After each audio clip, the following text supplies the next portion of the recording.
Ma'am आपके experience से क्या कॉमन रीजंस हैं, क्या मिस्टेक्स हैं? फोर बेसिक रीजंस हैं जिनके बिहाफ पे पाकिस्तानी स्टूडेंट्स को फेस करने पड़ रहे हैं वीजा रिफ्यूजल्स या कैश विड्रॉ। सडन अमाउंट आ जाना, सडन डिपॉजिट डिपॉजिट हो जाना आपके अकाउंट में और उसको क्लियर नहीं कर पाना, ये यूके में डायरेक्टली रेड फ्लैग है। मोस्टली स्टूडेंट्स जो हैं वो, उनका कंसर्न जो होता है, जो उनका टारगेट होता है ना, वो वीजा अचीव करना होता है। वो ये नहीं देख रहे होते कि वो उनका एकेडमिक बैकग्राउंड क्या है। हर स्टूडेंट चाहता है कि बस उसका वीजा सिक्योर हो जाए। मैम एसओपी और इंटरव्यू का कितना इंपॉर्टेंट रोल, एजेंट का रोल यहाँ पे पॉजिटिव है या नेगेटिव है? यहाँ पे मैम आप स्टूडेंट्स को कोई छोटा सा मैसेज देना चाहेंगे? अच्छी प्रोफाइल के साथ चलें, अपने एकेडमिक हिस्ट्री को मद्देनजर रखते हुए वर्किंग करें, इंग्लिश लैंग्वेज टेस्ट से मत भागें, एमओआई शॉर्टकट टेस्ट इन चीज़ों की तरफ मत जाएं।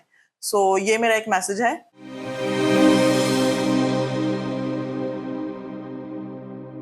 Hello and Assalamu alaikum everyone. I'm Sarah Salim. I'm your host for today, an educational consultant at AR Global Horizon Consultants.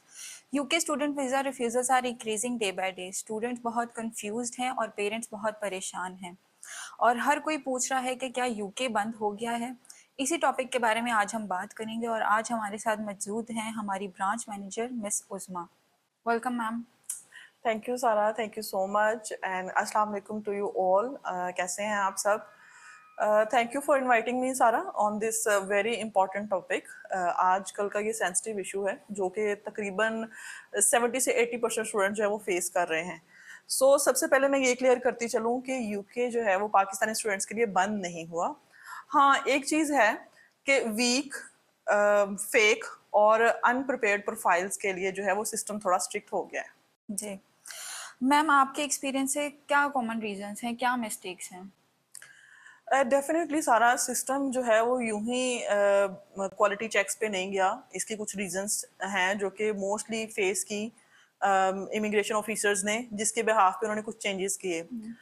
Four basic reasons हैं जिनके बिहाफ पे पाकिस्तानी स्टूडेंट्स को फेस करने पड़ रहे हैं वीजा रिफ्यूजल्स या कैश विड्रॉ। ये फोर रीजंस ये हैं। इसमें सबसे पहली और बड़ी वजह जो है वो फाइनेंशियल क्रेडिबिलिटी है। नंबर टू पे इस पे जो है वो एकेडमिक प्रोफाइल्स जो कि मैच नहीं कर रही होती for your future goals. Number three पे अगर हम देखते हैं तो जो एसओपी या स्टेटमेंट ऑफ पर्पस लिखी जाती है वो, और उसके बाद अगर हम देखते हैं तो लास्ट पे जो है वो क्रेडिबिलिटी, इंटरव्यू में स्टूडेंट्स अपने आप को जस्टिफाई नहीं कर पाता। ये बेसिक रीजंस हैं। तो सबसे पहले जो मेन रीजन है क्रेडिबिलिटी, फाइनेंशियल क्रेडिबिलिटी, इसको हम डिस्कस करते हैं।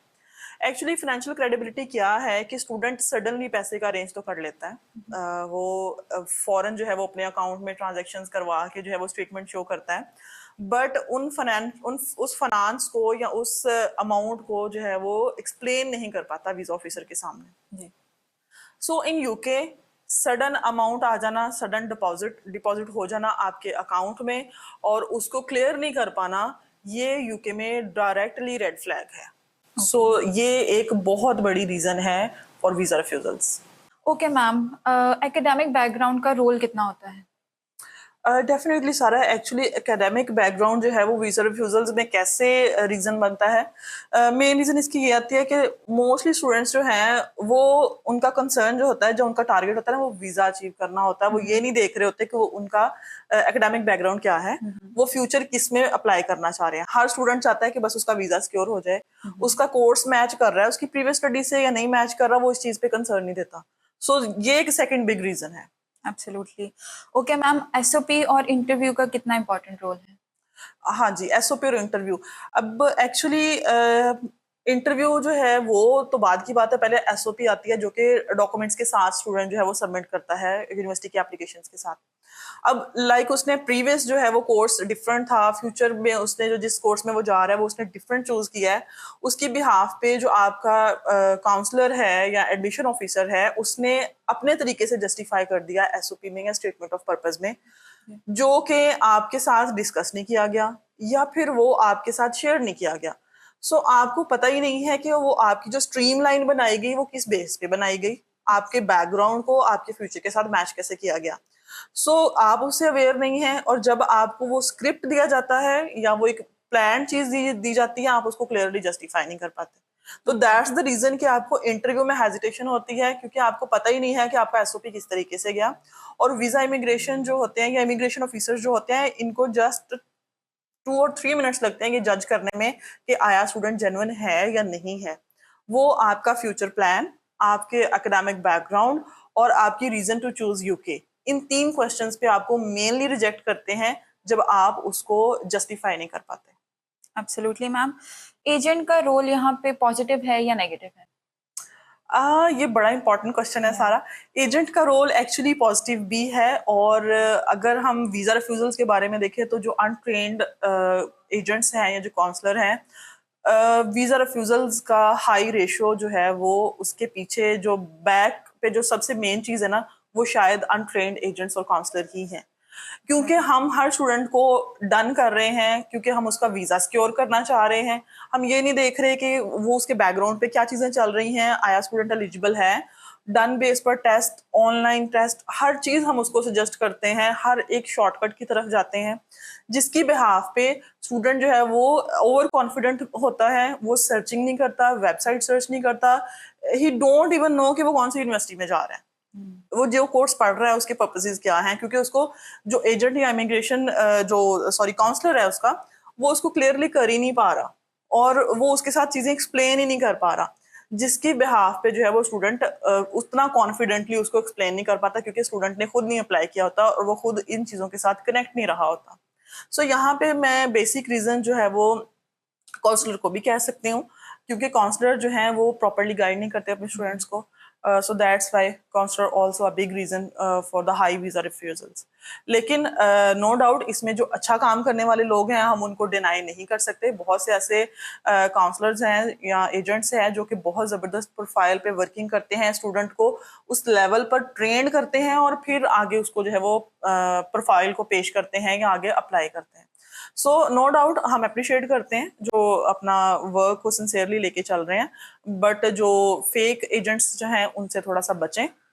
और ये स्टूडेंट की क्रेडिबिलिटी है कि वो अंडरस्टैंड करे कि कौन सा जो एजेंट्स है वो फेक है और कौन सा जो है वो आपको जेन्युइन एडवाइस दे रहा है। Exactly ma'am. यहाँ पे मैम आप स्टूडेंट्स को कोई छोटा सा मैसेज देना चाहेंगे? अभी जैसे कि हमने कुछ रीजंस डिस्कस किए हैं, सो ये मैं एक स्टूडेंट्स को मैसेज मेरा है कि आप इन चीज़ों को मतलब लेकर डिसहार्ट नहीं हो कि शायद आप लोगों के लिए अब डायरेक्ट बैन हो रहा है या बिल्कुल वीज़ाज बंद हो चुके हैं। ऐसा बिल्कुल भी नहीं है, वीज़ाज बिल्कुल बंद नहीं हैं। आप अपनी प्रोफाइल पे वर्किंग करें, आप जिस फील्ड से रिलेटेड हैं, आपकी एकेडमिक हिस्ट्री जो है उसके अकॉर्डिंग फ्यूचर को लेके चलें, क्योंकि ये बेसिक चीज़ है। अगर आप प्रोग्रेस करना चाहते हो, इवन दो कि अगर आप यूके में जाके प्रोग्रेस भी करना चाहते हो आफ्टर स्टडीज, तो आपका एजुकेशनल बैकग्राउंड बहुत मैटर करता है कि आपकी स्ट्रीम लाइन जो है वो आप मेडिकल फील्ड से आके उठकर बिजनेस की फील्ड में जाना चाहो या बिजनेस की फील्ड से किसी और फील्ड की तरफ जाना चाहो, तो ये चीजें आपको बहुत प्रॉब्लमेटिक कर देंगी, मतलब आपको वहां पे वर्किंग में भी प्रॉब्लम देंगी और डायरेक्टली आपको जो है वो बैन भी करवाएंगी। सो दैट्स वाई अच्छी प्रोफाइल के साथ चलें, अपने एकेडमिक हिस्ट्री को मद्देनजर रखते हुए वर्किंग करें, इंग्लिश लैंग्वेज टेस्ट से मत भागें, एमओआई शॉर्टकट टेस्ट इन चीज़ों की तरफ मत जाएं। सो ये मेरा एक मैसेज है, अप्लाई करें, अपॉर्चुनिटीज हैं, अपॉर्चुनिटीज को गेन करना चाहिए। आज की डिस्कशन से एक बात तो क्लियर है कि यूके वीज़ा मुश्किल नहीं है, गलत अप्रोच की वजह से मुश्किल होता है। अगर आज भी आप यूके में इंटरेस्टेड हैं, एडमिशन लेना चाहते हैं, तो कांटेक्ट करें एआर ग्लोबल होराइजन कंसल्टेंट्स को और अपना एडमिशन स्टार्ट करें। अगर आप स्टूडेंट हैं या पेरेंट हैं तो डिसीजन लेने से पहले एक बार रिसर्च ज़रूर किया करें। वीडियो को शेयर करें ताकि आपको और इस तरह की इन्फॉर्मेटिव वीडियोज़ मिलती रहें। And thank you so much ma'am for your quality time. Thank you so much, Sarah, for having me here. Thanks a lot.